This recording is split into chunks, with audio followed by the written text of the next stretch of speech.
Hazreti Umar birincilerden bolup ukaz çıkargan halifa bazarda soda kılganda mına ошол soda ilimi bilgenler soda kılsın dep prikaz çıkargan kişi. Bazarda en birinci soda başlangan учурда мына ошол содадагы ар кимдин чыгып билген билбегендин, түшүнгөн түшүнбөгөндүн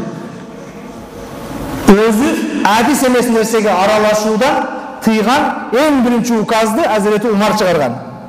La yabi'anna bisuqikum insanun illa insanun ya'qilul bay'.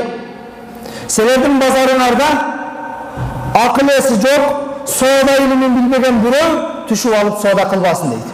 Бұл бүгінгі күнде бізде бардық сода осына строительдер бар, башқалар бар, жол құрғандар бар, ұнағандағандар бар. Кім қайсын іштің әдісі болбасын, білмеген болса, ошол ішке кірбесін дейді. Hazreti Umar'дың ең бірінші шығарған указы ушул екен.